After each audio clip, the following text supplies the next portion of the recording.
ওয়াসাল্লাম قد علمنا حق الوالد আমরা তো পিতামাতার অধিকার সম্পর্কে জানি আমাদের পিতামাতার আমাদের উপর কি কি অধিকার পাবে এগুলো আমরা জানি ফামা হাক্কুল ওয়ালাদ কিন্তু সন্তানের অধিকার কি সন্তানের উপর পিতামাতার যেরকম অধিকার রয়েছে একইভাবে পিতামাতার উপর সন্তানের কোনো অধিকার রয়েছে কিনা তখন রাসূল করিম সাল্লাল্লাহু আলাইহি ওয়াসাল্লাম বলেছিলেন হ্যাঁ সন্তানের উপর এরকম অধিকার আছে পিতামাতার উপর সেই অধিকারটা হচ্ছে তার জন্য একটি সুন্দর নাম বাছাই করা সুন্দর নাম রাখা এবং তাকে সুন্দর উত্তম চরিত্র উত্তম আচরণ শিক্ষা দেওয়া আমরা অনেকে বলি মানুষ মৃত্যুবরণ করার পর শেষ তার নাম হয়ে যায় লাশ আসলে কি তাই আমাদের নাম মৃত্যুর পর কি আর উচ্চারিত হয় না কিয়ামতের ময়দানে আমাদের নাম উচ্চারিত হবে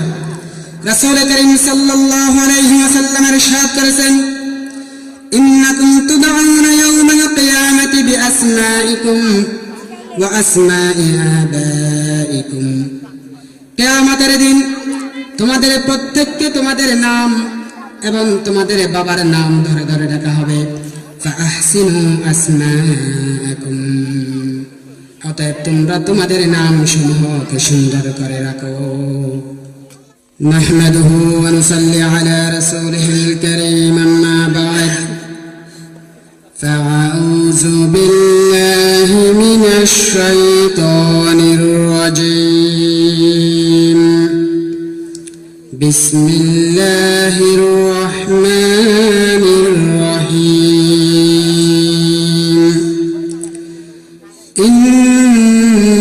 ইন্নাল্লাহা ওয়া মালাইকাতাহু ইউসাল্লুনা আলান নাবী ইয়া আইয়ুহাল্লাযীনা আমানু সাল্লু আলাইহি ওয়া সাল্লিমু তাসলিমা আল্লাহুম্মা সাল্লি আলা সাইয়্যিদিনা মাওলানা মুহাম্মদ ওয়া আলা আলি সাইয়্যিদিনা খায়রুল বাশার लाखों सलाम लाखों दरूद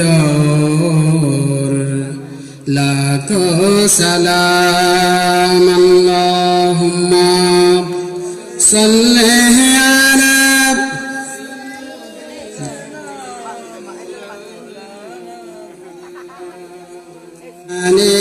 सय्यिदना मौलाना मुहम्मद ज़ियारत में मदीना की दिल में है तमन्ना नहीं है मेरे पास सफर का समाना अल्लाहुम्मा सल्ली अला सय्यिदिना मौलाना मुहम्मद व अला आलि सय्यिदिना मौलाना मुहम्मद क़ुर्ब की हवाएं जाने मदीना पूछा दो सलाम मेरा रौजा को मदीना अल्लाहुम्मा सल्ली अला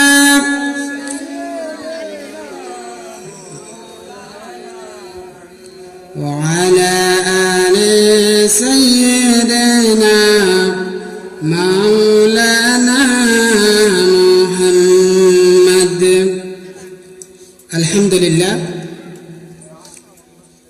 ধলিবিলা হানিফারসর নিবাসী মরহুম মুরব্বীদের ইসার সওয়াব উপলক্ষে জনাব মোহাম্মদ বাদশাহ মিয়ার বাড়িতে দোয়া ও ওয়াজ মাহফিলের আজকের এই অধিবেশনের মুহতারাম সভাপতি ফদোয়া আইনুল উলুম দারুস সুন্নাহ কামিল মাদ্রাসার সম্মানিত সহকারী অধ্যাপক হযরতুল আল্লাম জনাব মাওলানা আব্দুল কাদের সাহেব এবং আজকের মাহফিলের প্রধান আকর্ষণ লোহাগাড়ার খ্যাতিমান আলেমে দ্বীন জনাব মাওলানা গুলাম রসুল কামারি সাহেব এবং আজকের মাহফিলে ইতিপূর্বে যারা আলোচনা করেছেন প্রাঞ্জল ভাষায় সুললিত কণ্ঠে জনাব হাফেজ মাওলানা সাদেক হোসেন সামি এবং জনাব মাওলানা মুর্শেদুল আলম সহ আরো অন্যান্য উলামায়ে কেরাম যারা মঞ্চে উপবিষ্ট আছেন এবং আমার সামনে উপস্থিত শ্রোতা মণ্ডলী, মাইকের আওয়াজ যত দূর পর্যন্ত যাচ্ছে সকলের প্রতি আমার আন্তরিক সালাম। আসসালামু আলাইকুম ওয়া রাহমাতুল্লাহি ওয়া বারাকাতুহু।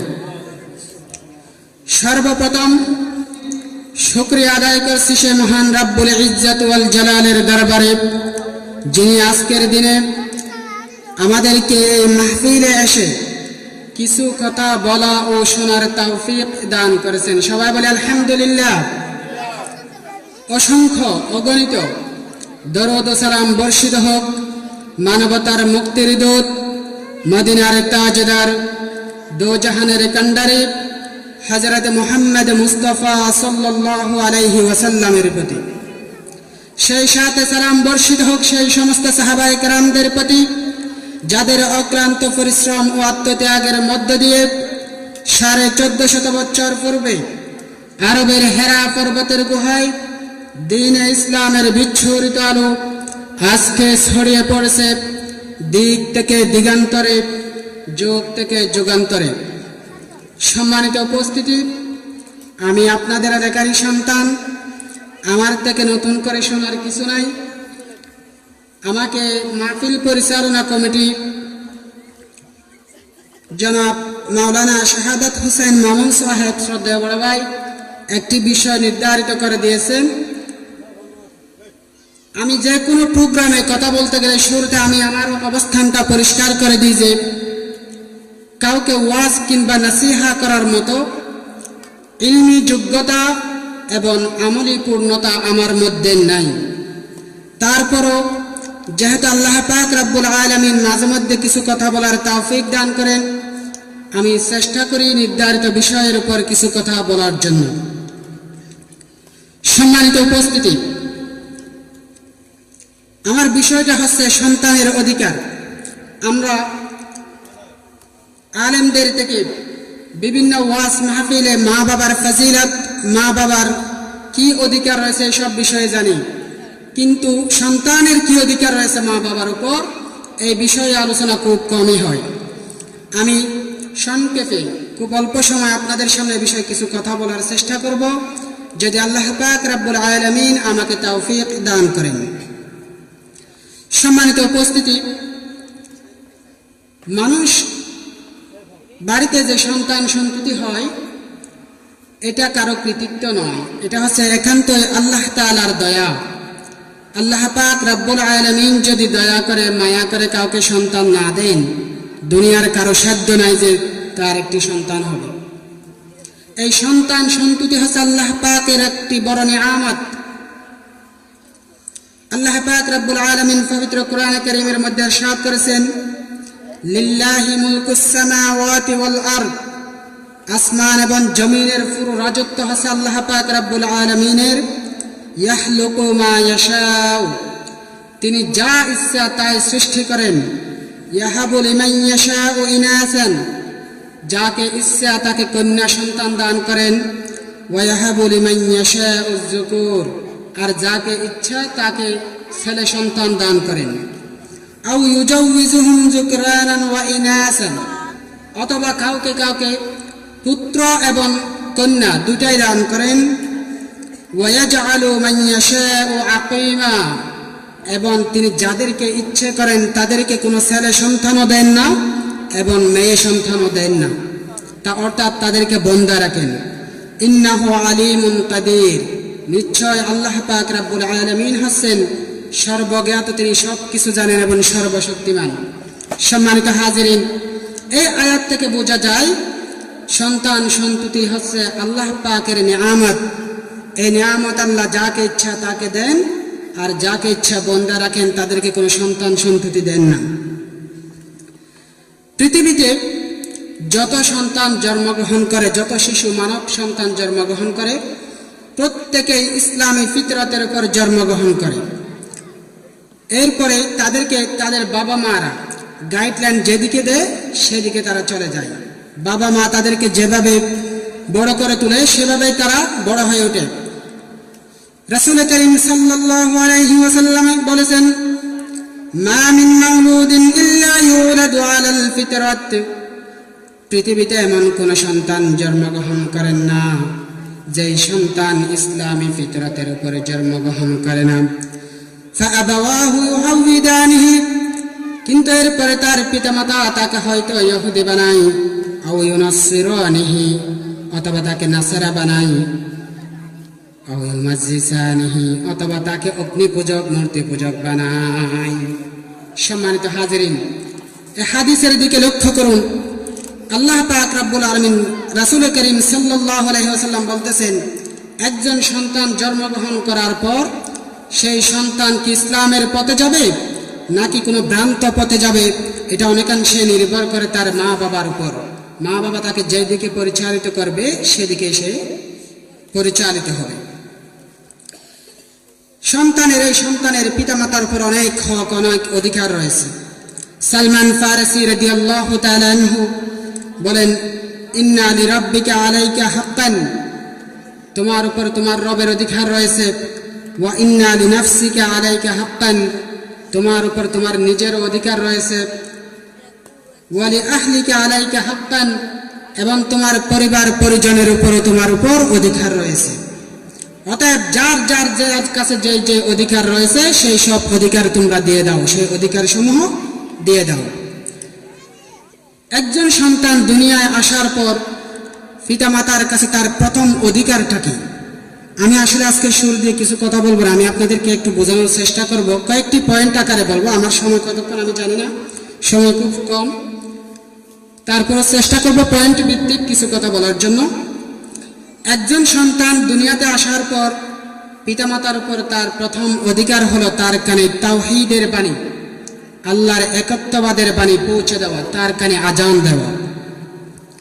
আন উবাইদুল্লাহ ইবনে আবি রাফি আন আবিহি, উবাইদুল্লাহ ইবনে আবি রাফি তার পিতা থেকে বর্ণনা করেন, ক্বালা রাআইতু রাসূলুল্লাহ সাল্লাল্লাহু আলাইহি ওয়াসাল্লাম, আমি রাসূল করিম সাল্লাল্লাহু আলাইহি ওয়াসাল্লামকে দেখেছি, আযানা ফি উযুনিল হাসান ইবনে আলী হিনা ওয়ালাদাতহু ফাতিমাতু বিসসালাত, যখন ফাতেমা রাদিয়াল্লাহু তাআলা আনহা আলী রাদিয়াল্লাহু তাআলা আনহুর সন্তান হাসান রাদিয়াল্লাহু তাআলা আনহুকে প্রসব করলেন, জন্ম দিলেন, তখন রাসূল করিম সাল্লাল্লাহু আলাইহি ওয়াসাল্লাম নিজে তার কানে আজান দিয়েছিলেন, যেভাবে আমরা নামাজের আগে আজান দিয়ে থাকি।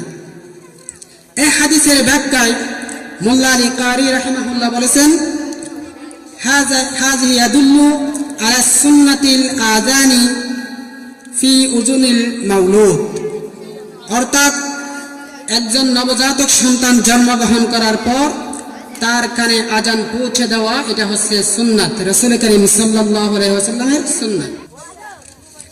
আরেকটি হাদিসে রাসূল করিম সাল্লাল্লাহু আলাইহি ওয়াসাল্লাম বলেছেন, মান উলিদা লাহু ওয়ালাদান ফাআযানা ফি উযুনিহিল ইউমনা, যদি কেউ কোনো সন্তান প্রসব করে জন্ম দেয় তাহলে সেই সন্তানের ডান কানে তাকে আজান দিতে হবে। ওয়া আকামা ফি উযুনিহিল ইউসরা, এবং তার বাম কানে ইকামত দিতে হবে। সম্মানিত হাজিরিন, এই সন্তানের কানে কেন আজানটা পৌঁছাতে হচ্ছে এটার কিছু তাৎপর্য রয়েছে।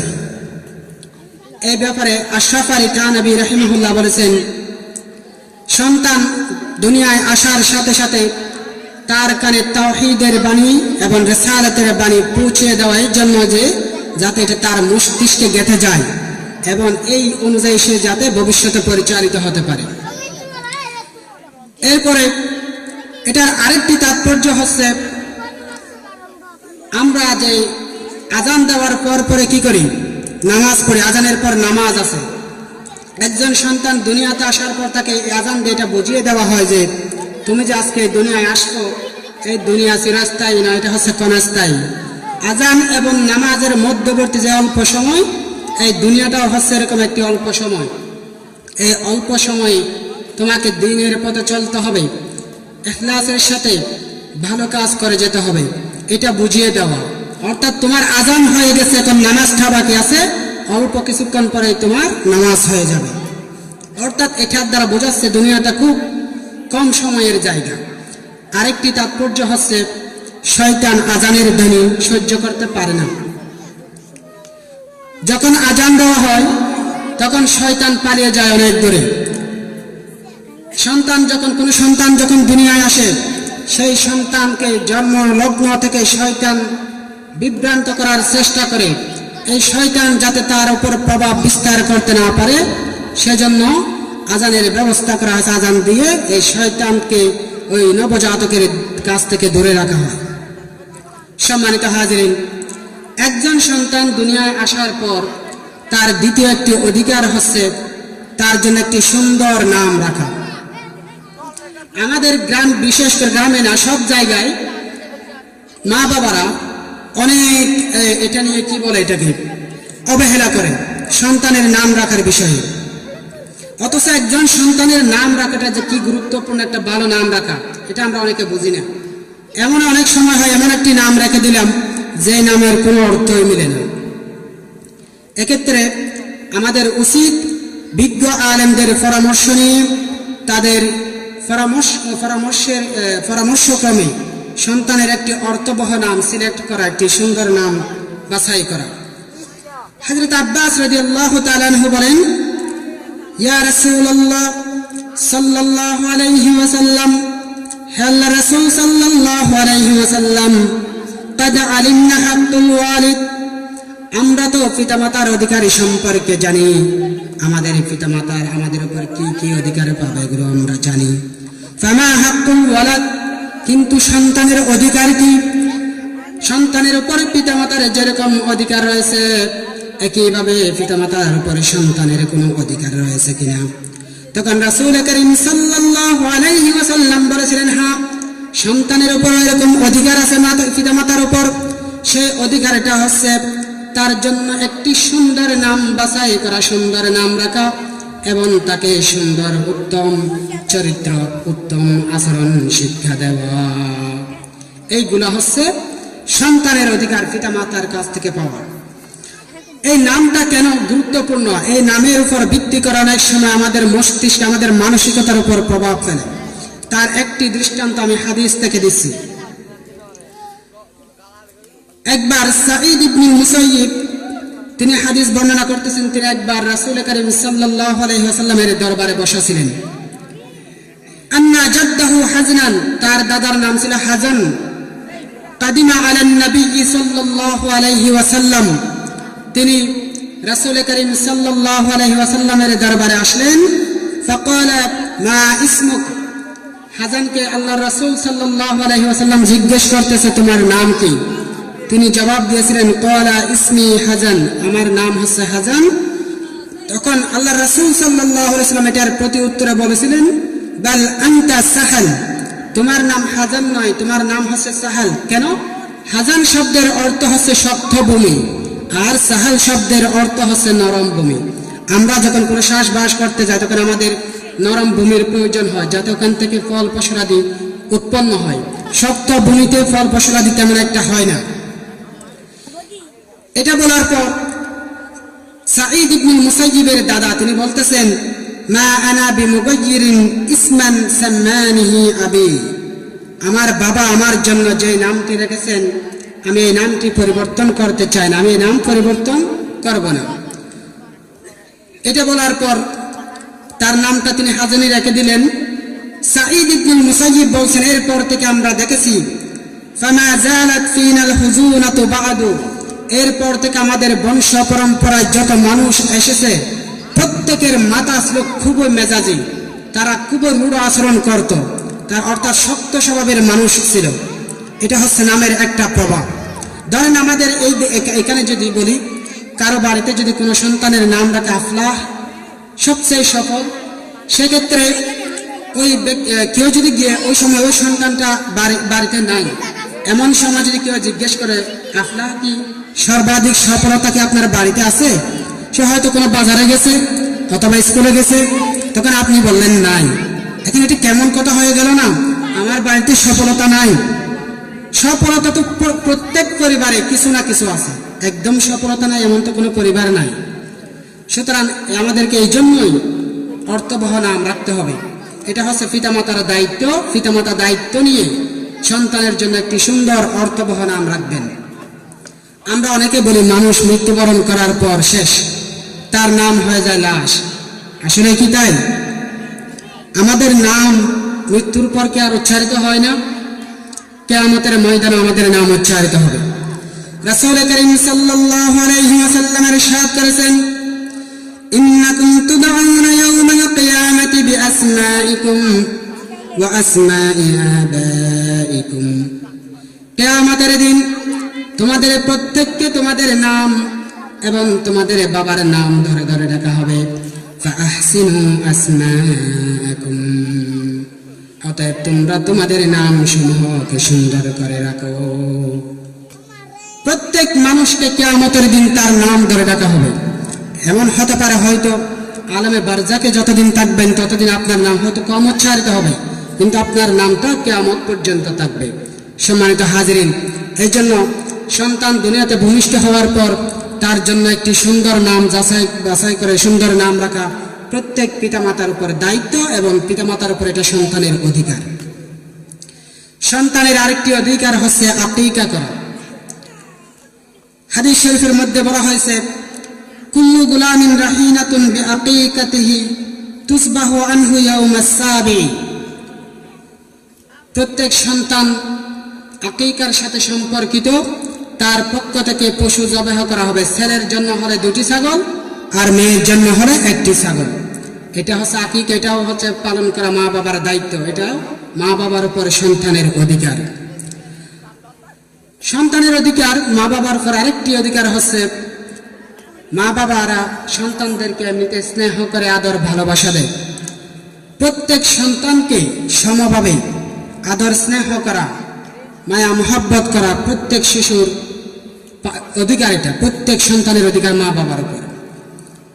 একবার রাসূল করিম সাল্লাল্লাহু আলাইহি ওয়াসাল্লাম হাসান রাদিয়াল্লাহু তাআলা আনহুকে চুম্বন করলেন। এমন সময় ওই জায়গায় আরকাব ইবনে হাবিস আত-তামিমি উপস্থিত ছিলেন। তিনি এটা দেখে বলতেছেন, ইন্না লি আশারাতা মিনাল ওয়ালাদি মা কাব্বালতু মিনহুম আহাদান, আমার কাছে 10 জন সন্তান রয়েছে, কিন্তু আমি জীবনেও কোনোদিন এদের কাউকে আদর করি নাই, কাউকে চুম্বন করি নাই। এই কথা শোনার পর ফানাজারা ইলাইহি রাসূলুল্লাহ সাল্লাল্লাহু আলাইহি ওয়াসাল্লাম, রাসূল সাল্লাল্লাহু আলাইহি ওয়াসাল্লাম তার দিকে তাকালেন। সুম্মা ক্বালা, এরপর বললেন, মান লা ইয়ারহাম লা ইউরহাম, যে ব্যক্তি কোন মানুষের উপর দয়া করে না তার উপর আল্লাহ পাক রব্বুল আলামিনও দয়া করেন, অর্থাৎ তিনিও দয়া প্রাপ্ত হন না। সম্মানিত হাজিরিন, আমরা অনেকে দেখা যায় অনেক বাড়িতে সন্তানদেরকে কাউকে একটু বেশি আদর করি, কাউকে কম আদর করি। এটাও করা যাবে না। সন্তানদের সাথে রূঢ় আচরণ করা যাবে না, কঠিন আচরণ করা যাবে না। সব সময় বকাঝকা যদি করেন, এই বিষয়টা তার মাথার উপর, তার মানসিকতার উপর একটি আঘাত করে, যার কারণে তার স্বাভাবিক বিকাশটা বাধাগ্রস্ত হয়। এই জন্য পিতামাতার খেয়াল রাখতে হবে আমার সন্তান যেন আমার আদর স্নেহ থেকে বঞ্চিত না হয়। সন্তানের আরেকটি অধিকার হচ্ছে প্রাপ্তবয়স্ক হওয়া পর্যন্ত তার যত বরণ পোষণের দায়িত্ব, পোশাক আশাক থেকে শুরু করে খাবার দাবার যা কিছু প্রয়োজন সব কিছুর ব্যবস্থা করা পিতামাতার দায়িত্ব, এবং এটাও সন্তানের অধিকার পিতামাতার উপর। আপনি সন্তানের জন্য খরচ করতেছেন, বলতেছেন এ কি হবে এগুলো খরচ করে, আমার তো কোনো ফায়দা নাই, কিন্তু এটা না। আপনি আপনার পরিবারের জন্য যত কিছু খরচ করবেন প্রত্যেকটার বদলে আপনি আল্লাহ তাআলার কাছে পাবেন। রাসূল করিম সাল্লাল্লাহু আলাইহি ওয়াসাল্লামের কাছে উম্মে সালামা একদিন জিজ্ঞেস করেছিলেন, হাল্লি মিন আজরিন ফি বানি আবি সালামা, ইয়া রাসূলুল্লাহ, আমি যদি আবি সালামের সন্তানদের জন্য আন উনফিকা আলাইহিম, যদি তাদের জন্য কিছু ব্যয় করি, এটার জন্য কি আমার কোনো প্রতিদান আছে? ওয়ালাস্তু বিতারাকাতুহুম হাকাযা ওয়া হাকাযা, আমি তাদেরকে তো এই অবস্থায় ফেলে দিতে পারি না, এই অবস্থায় ছেড়ে দিতে পারি না। তখন রাসূল করিম সাল্লাল্লাহু আলাইহি ওয়াসাল্লাম বলেছিলেন, ক্বালা নাআম, হ্যাঁ, তুমি তাদের জন্য যত খরচ করবা, যত কিছু করবা, সব কিছুর বদলা পাবা। মা আনফাকতে আলাইহিম, তাদের প্রতি যত কিছুই খরচ করো না কেন সব কিছুর বদলা তোমরা পেয়ে যাবা। পিতামাতার আরেকটি দায়িত্ব হচ্ছে সন্তানদেরকে স্বাবলম্বী করে গড়ে তোলা। আবু ওয়াক্কাস রাদিয়াল্লাহু তাআলা আনহু বিদায় হজ্জের বছরে উনি অসুস্থ হয়ে পড়েছিলেন।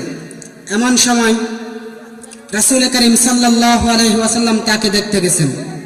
দেখতে যাওয়ার পর আবু ওয়াক্কাস রাদিয়াল্লাহু তাআলা আনহু বলতেছেন, ইয়া রাসূলুল্লাহ, আমি তো অনেক সম্পদশালী, আমার অনেক সম্পদ রয়েছে, এই সম্পদগুলো ভোগ করার মতো আমার ওয়ারিশ তেমন নাই, আমার একটি মাত্র কন্যা সন্তান আছে, এখন আমি কি আমার এই সম্পদগুলো থেকে 3 ভাগ কি আমি সদকা করে দেব?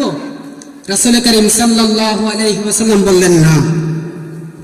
এরপর বললেন, তাহলে আমার সমস্ত সম্পদকে 2 ভাগ করে 1 ভাগ আমি সদকা করে দিই, দান করে দিই? তখন রাসূল করিম সাল্লাল্লাহু আলাইহি ওয়াসাল্লাম বলছেন না। এরপর উনি বলতেছেন, তাহলে 3 ভাগ করে 3 ভাগের 1 ভাগ আমি সদকা করে দিই, আর 2 ভাগ আমার কন্যা, আমার মেয়ের জন্য থাকুক। তখন রাসূল করিম সাল্লাল্লাহু আলাইহি ওয়াসাল্লাম বলছেন, হ্যাঁ, এটা করা যায়, তবে এই 1 ভাগ যে দিচ্ছে এটাও অনেক। কেন?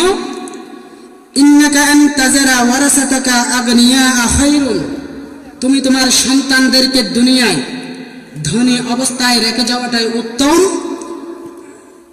আন তাজারাহুম আলাতান ইয়াতাকাফফাফুনা আন-নাস, এটার চেয়ে উত্তম যে তুমি তাদেরকে এমন অবস্থায় দুনিয়ায় রেখে যাবা, তোমার অবর্তমানে ওই সন্তান তার প্রয়োজন পূরণের জন্য মানুষের কাছে হাত পাতবে, মানুষের কাছে কিছু চাইবে, সে তাকে চলতে হবে, এরকম অবস্থায় তাকে রেখে যাওয়ার চেয়ে তাকে স্বাবলম্বী করে তাকে দুনিয়ায় রেখে যাওয়াই হচ্ছে উত্তম। এজন্য এই হাদিসের আলোকে আমাদের চেষ্টা করতে হবে, প্রত্যেক পিতামাতার চেষ্টা করতে হবে নিজ নিজ অবস্থান অনুযায়ী, নিজ নিজ সামর্থ্য অনুযায়ী প্রত্যেকটা সন্তানকে যাতে পিতামাতা তাদের অবর্তমানে যাতে নিজ অবস্থানে নিজে চলতে পারে সেরকম ব্যবস্থা করে দেওয়া যাওয়া। সম্মানিত হাজিরিন, আমাদের গ্রামাঞ্চলে আরেকটা বিষয় লক্ষ্য করা যায়, সন্তানদের সাথে পিতামাতা ইনসাফ করে না, সমতা বিধান করে না। কাউকে তাদের সম্পদ ভাগ করতে গিয়ে কাউকে বেশি দিয়ে দেয়, আবার কাউকে কিচ্ছু দেয় না, কাউকে অল্প দেয়, কাউকে বালোটা দেয়, কাউকে কি বলে একদম জরাজীর্ণ যেটা আছে ওটা দেয়। তো এইটা যেটা হয় এটা হচ্ছে ইনসাফ। এটার জন্য কিয়ামতের দিন প্রত্যেক পিতামাতাকে আল্লাহর দরবারে জবাব দিতে হবে। সম্মানিত হাজিরিন, এই ব্যাপারে রাসূল করিম সাল্লাল্লাহু আলাইহি ওয়াসাল্লামের একটি হাদিস আপনাদের সামনে উপস্থাপন করছি। নুমান ইবনে বাশীর রাদিয়াল্লাহু তাআলা আলাল মিম্বার, তিনি মিম্বারের উপর বসা অবস্থা তাকে বলতে শুনেছেন, ইয়াকুলু আ'তানি আবি আতিয়াতান। নুমান ইবনে বাশীর বলতেছেন, আমার পিতা আমাকে একটা কিছু দান করলেন। অনেক বর্ণনায় কিছু বর্ণনা এসেছে তাকে একজন খাদেম, তার খেদমত করার জন্য তাকে একজন খাদেম দিয়েছিলেন, আবার কিছু বর্ণনা এটা নির্দিষ্ট করে বলেন। তখন তার মা, নুমান ইবনে বাশীরের মা বলতেছেন, আপনি যে তাকে এই জিনিসটা দান করলেন, এই যে দান করছেন, এই দানের সাথে রাসূল করিম সাল্লাল্লাহু আলাইহি ওয়াসাল্লামকে সাক্ষী রাখতে হবে। যদি তাকে সাক্ষী না রাখেন তাহলে আমি এতে রাজি নই, এই দানে আমি রাজি নই। তখন রাসূল করিম সাল্লাল্লাহু আলাইহি ওয়াসাল্লামের কাছে নু'মান ইবনে বাশীরের বাবা চলে গেলেন। তিনি গিয়ে বলতেছেন, ইয়া রাসূলুল্লাহ, আমি আমার একজন সন্তানকে একজন খাদেম বা কিছু দান করেছি, কিন্তু আমার স্ত্রী এতে রাজি হচ্ছে না। তিনি বলতেছেন, আমার এই দানের সাথে সাথে আপনাকে সাক্ষী হিসেবে রাখি। তখন আল্লাহর রাসূল সাল্লাল্লাহু আলাইহি ওয়াসাল্লাম তাকে বলেছিলেন, ক্বালা আ'তাইতা সাইরা ওয়ালাদিকা মিসলা হাযা। ও সাহাবী, তুমি কি তোমার সব সন্তানদের মাঝে এভাবে দান করেছো কিনা? তুমি এক সন্তানকে যেভাবে দিয়েছো এভাবে প্রত্যেক সন্তানকে দিয়েছো কিনা?